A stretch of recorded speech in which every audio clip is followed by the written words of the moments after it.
everyone to our class assembly on natural disasters. Throughout this assembly, we will talk about natural disasters that are affecting our world today, such as hurricanes, tsunamis, and earthquakes. The following is a clip from a recent disaster in the United States.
A world of contrast and extremes. While some areas are so hot that you can fry an egg on the rocks or pavement, while others are so cold that your breath will freeze. In some places you can swim in hot natural lakes while there is snow all around you. We have mountains so high that you need oxygen to climb them, and they are always covered in snow. We have a trench in the Pacific Ocean so deep that Mount Everest would disappear into it. We have the sea, the Dead Sea, in which you cannot sink no matter how hard you might try. We have dense jungles where trees and plants compete for life, arid deserts where almost nothing grows, rolling hills and rugged mountains, placid lakes and meandering rivers, roaring seas and cascading waterfalls that sound like thunder. It is a world that in many ways we have no control over. Deep inside the earth there are forces that we cannot fully comprehend, forces that produce catastrophic events such as earthquakes and volcanoes, and weather systems that develop into hurricanes and tornadoes. Whenever nature in all her power is unleashed, there is the potential for disaster. Lava from volcanoes can flow and engulf homes and towns as it does so. Earthquakes can send out shockwaves that cause buildings to collapse. Monsoon rains can cause rivers to flood, ruining the homes and livelihoods of people alongside its banks. Tornadoes tear buildings and towns apart and bring misery to all as they travel across land and sea.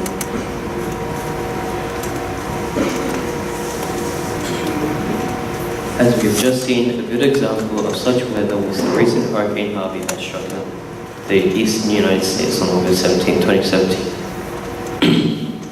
The hurricane was classified as a Category 4 hurricane or a major hurricane. It had an astounding top wind speed of 215 kilometers per hour that tore through most parts of Texas and some Caribbean islands.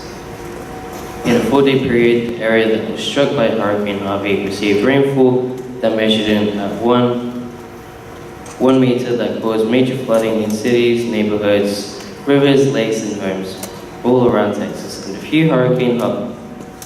few surrounding regions.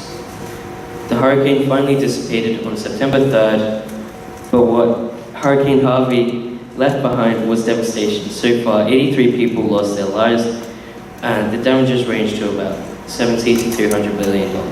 Homes are still being repaired, and people are helping out either to rescue victims or help repair broken homes. Another example of hurricanes and the crises it causes is the very recent events of Hurricane Maria in Puerto Rico and the islands of Central America. Hurricane Maria has been classified as a Category 4 hurricane and made landfall at Dominica on September 19th. Recently, it hit Puerto Rico and has caused major damage. It has been described as apocalyptic by Governor Ricardo Rossello, and as of 25th September, it has caused 59 deaths over the various islands it's hit. The US President has been highly criticized for doing nothing about the disaster as of yet, and Rossello firmly believes there will be a mass exodus to the mainland US. The hurricane has caused mass loss of electricity, affecting 3.4 million civilians in Puerto Rico alone. Due to the island getting most of its food by import, many are starving as docks and harbors are shut. It hit the southern United States recently and the situation is still ongoing. A major tsunami was the one caused by the 2004 earthquake in the Indian Ocean, which triggered a series of lethal tsunamis on the 26th of December 2004 that killed around 230,210 people, including 168,000 in Indonesia alone, making it the deadliest tsunami as well as one of the deadliest natural disasters ever. It was also caused by the third largest earthquake in recorded history. The initial wave surge was measured at a height of approximately 33 meters high, making it the largest earthquake-generated tsunami in recorded history. The tsunami killed people over an area ranging from the quake in Indonesia, Thailand, and northwestern coast of Malaysia, to thousands of kilometers away in Bangladesh, India, Sri Lanka, and the Maldives, even as far away as Somalia, Kenya, and Tanzania and East Africa. This tsunami is an example of a tele-tsunami, which can travel vast distances across the open ocean. It is nicknamed the Boxing Day tsunami because it struck on Boxing Day. Unlike with other tsunamis, there was no organized alert service covering the Indian Ocean, which contributed to the high death count. This was in part because of the absence of major tsunami events since 1883. Because of the tsunami, however, UNESCO arranged an Indian Ocean alert system in case of other tsunamis.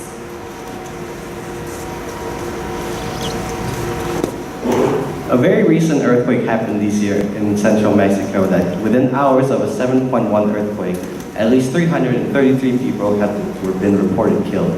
Mexico is one of the world's most seismic active regions, being on top of several intersecting tectonic plates. The earthquake began on the 32nd anniversary of the 1985 Mexico City earthquake that killed 10,000 people. The border between the Cocos Plate and North American Plate along the Pacific coast of Mexico created a subduction zone that is able to generate large seismic events. A few weeks before the earthquake, Mexico got hit by a different earthquake, but even though the earthquake were so close together, the second was not an aftershock. Almost instantly, many Mexicans have responded to the 7.1 magnitude earthquake with an outpouring of neighborly charities, civic activism, and national pride. But some politicians and public officials have been accused of trying to take advantage of a tragedy that has left more than 300 dead and many more homeless. This has caused some outrage. When disaster strikes, it is often too much for many governments to manage alone. We then rely heavily on the many aid agencies to step up and offer assistance and services towards the rescue effort and the management of survivors and their needs. Some of these agencies have been active now for many decades and are run almost completely by volunteers. The following clip is an example of one such recent aid effort.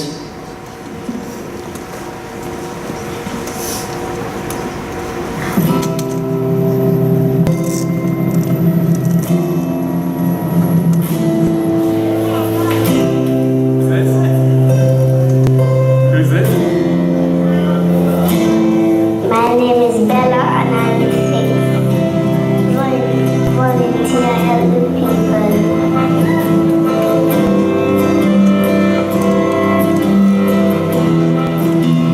Because while we are mashed on, they have to live here.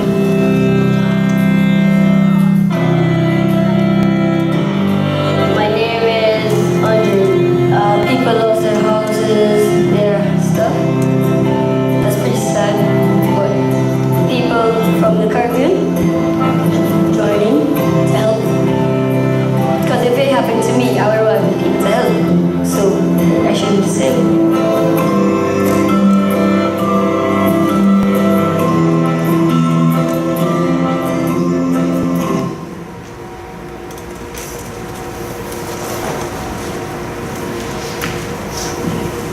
As you can see from this short clip, it does not matter how young or small you are, you can all play a part in helping others in their time of need. Our main message today is that not all heroes wear capes, and we all have the responsibility as global citizens to take a stand when disaster strikes.